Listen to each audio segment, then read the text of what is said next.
Skuad Timnas Indonesia tiba di Solo, Jawa Tengah Rabu 18 Desember pagi. Jelang melawan Filipina pada laga krusial Grup B Piala AFF 2024 pada Sabtu 21 Desember. Manajer Timnas Indonesia Sumarji mengatakan seluruh pemain sudah berada di Solo sejak Rabu pagi.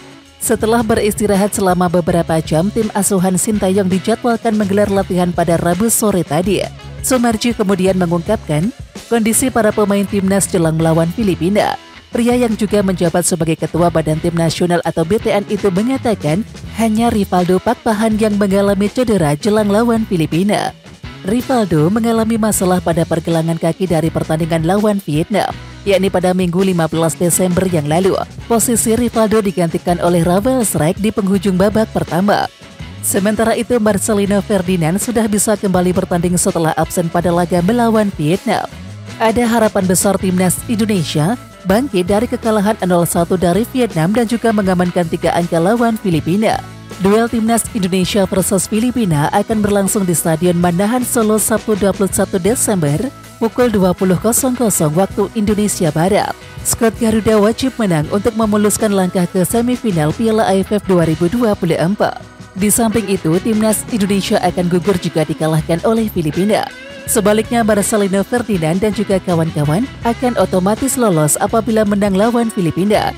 Indonesia tetap berpeluang melaju ke semifinal Piala AFF 2024 bila bermain imbang, asalkan selisih gol dan juga produktivitas gol unggul dari tim lain yang punya poin serupa.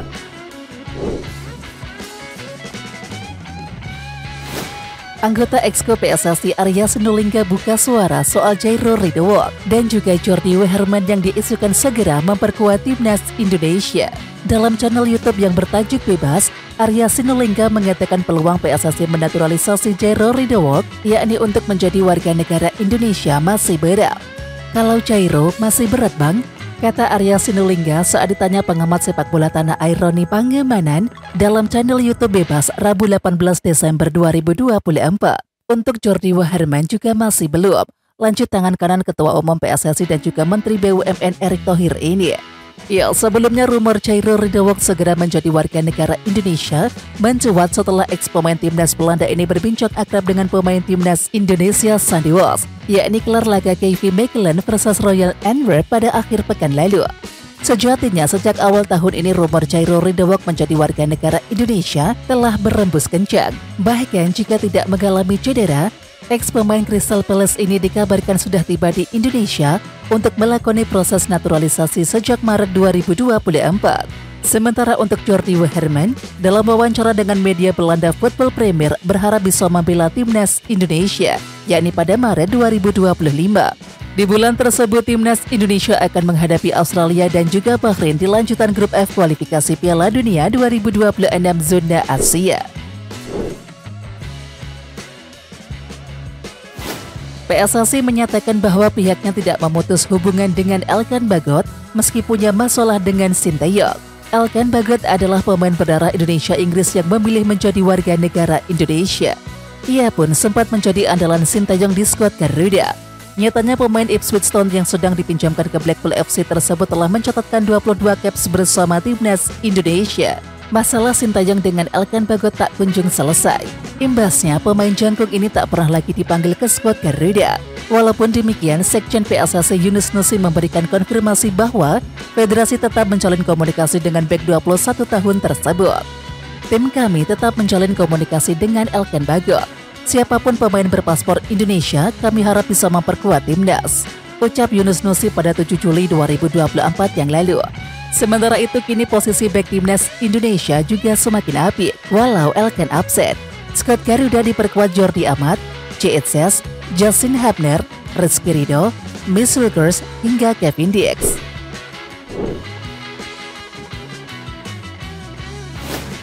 Anggota Komisi Eksekutif atau Exco PSSI Arya Sinulinga mengaku pihaknya tidak bisa campur tangan terkait keputusan pelatih Sintayong yang ogah memanggil Elkan Bagot lagi.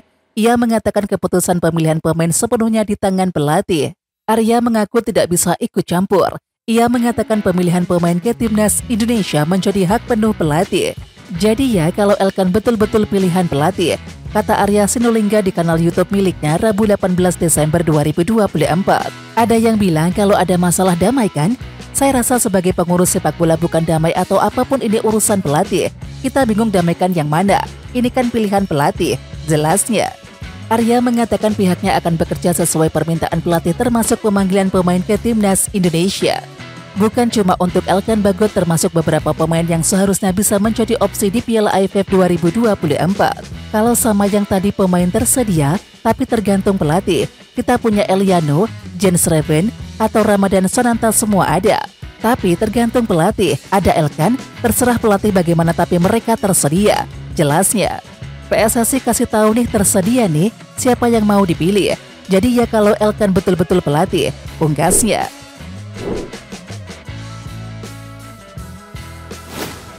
Egy Maulana Fikri terus konsisten menunjukkan ketajamannya bersama Dewa United di BRI Liga 1 2024-25. Ya, belakangan Egy bukan lagi menjadi pilihan Sintayong di Timnas Indonesia.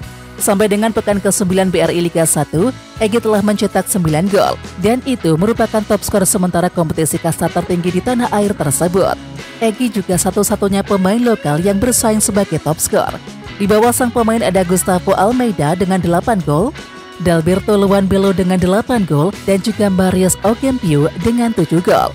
Melihat apa yang telah dicapai dirinya sampai saat ini, Egy merendah. Baginya yang terpenting adalah prestasi Dewa United di BRI Liga 1.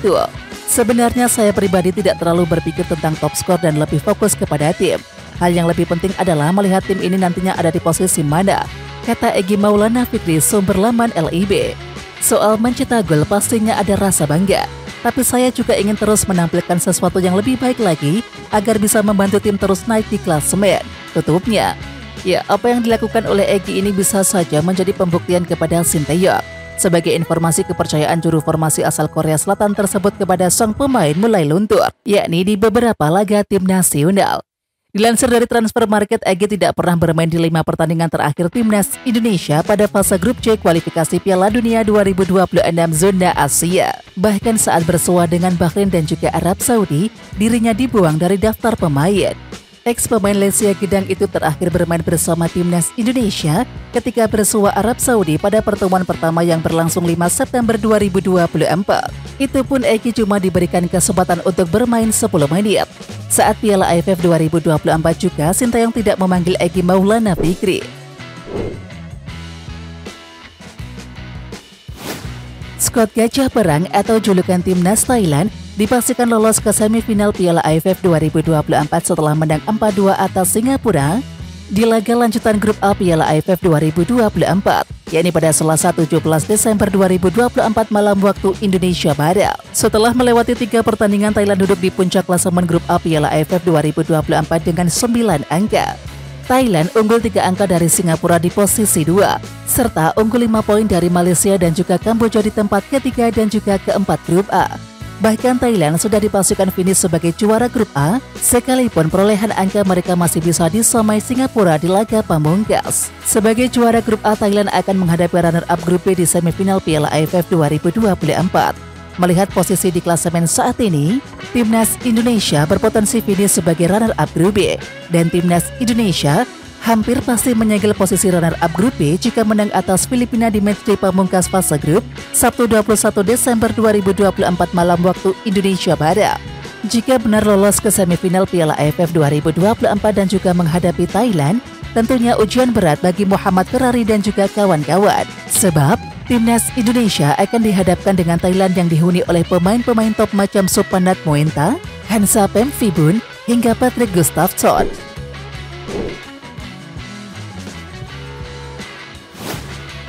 Anggota Komisi Eksekutif atau Exco PSSI Arya Sinulinga membenarkan nama Mauro Zilstra sudah masuk dalam daftar calon pemain keturunan yang akan dinaturalisasi. Meskipun demikian, PSSI belum memproses lebih lanjut karena masih mempelajari dokumen naturalisasi sang pemain. Mauro Zilstra sebelumnya mengabarkan mengklaim sudah dihubungi oleh PSSI perihal perubahan status menjadi warga negara Indonesia. Meskipun demikian, PSSI tidak mengkonfirmasi hal itu. Dan terkini Arya Sinulinga memastikan nama Mauro Zilstra memang masuk dalam daftar pemain keturunan calon naturalisasi Timnas Indonesia. Namun PSSI saat ini masih dalam tahap pengecekan dokumen dan kelengkapan syarat lainnya.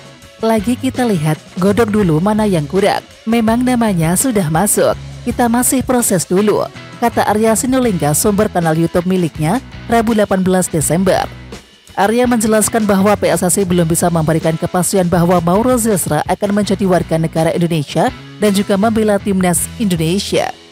Tapi belum, bukan janji ya, kita lihat dahulu karena kelengkapan sebagainya, jelas Arya Sinulinga. Ya, sementara itu Mauro memulai karirnya sebagai pesepak bola di Akademi AS Alkmaar sebelum bergabung dengan AFC Amsterdam, di mana ia bermain di berbagai kelompok umur, termasuk U17 dan juga U18.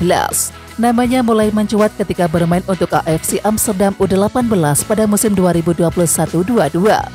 Selama musim tersebut, Mauro Zilstra mencatatkan 18 gol dan juga 11 assist dan menunjukkan produktivitas yang luar biasa di sektor serang. Pada musim 2022-2023, Mauro Zilstra hijrah ke NEC Nijmegen U21. Meskipun jumlah menit bermainnya terbatas, ia tetap menunjukkan performa impresif dengan mencetak 3 gol dalam 7 pertandingan. Sebanyak 3 pemain timnas Indonesia yang harga pasarannya mendadak turun. Laman yang biasa membahas harga pasar pemain yakni Transfermarkt merilis market value terbaru para pemain yang eksis di kasta teratas sepak bola Belanda Eredivisie.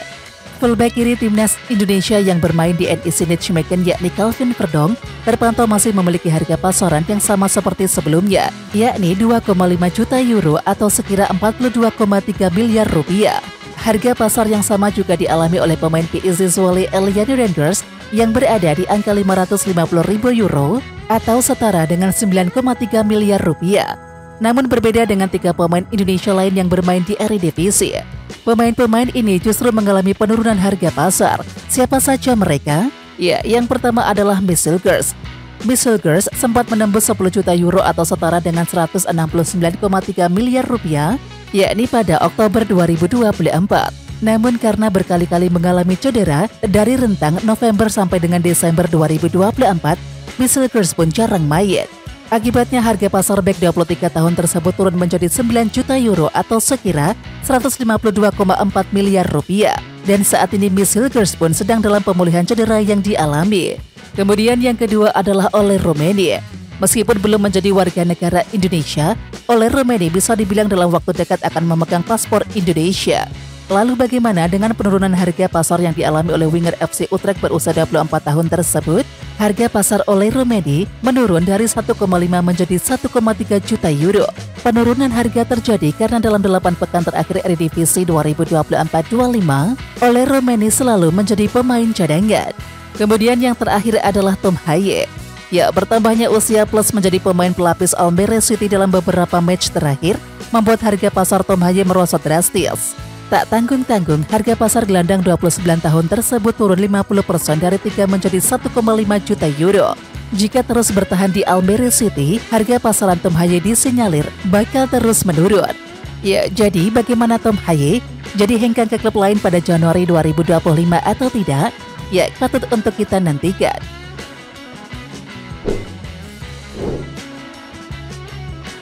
Oke Timnas Lovers, siapa kita? Kita Indonesia. Ayo kita dukung terus sepak bola tanah air Indonesia. Jangan lupa dukung terus Garuda Raya Channel dengan subscribe, like, dan komen karena saran dan kritik kalian sangat bermanfaat untuk perkembangan channel ini. Tungguin video selanjutnya dari Garuda Raya Channel. Salam olahraga.